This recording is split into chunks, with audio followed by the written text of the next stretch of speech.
دعاء اليوم 14 من شهر رمضان.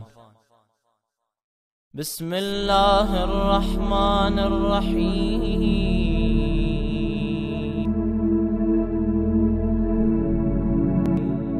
اللهم لا تؤاخذني فيه بالعثرات،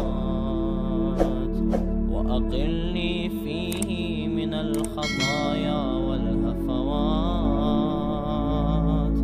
ولا تجعلني غرضا للبلايا والآفات، بعزك يا عز المسلمين.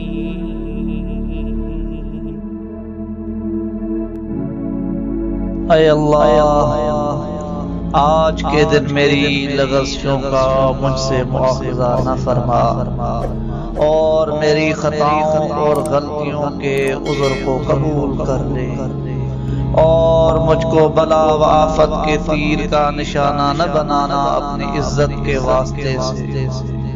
ऐ मुसलमानों को इज्जत देने वाले,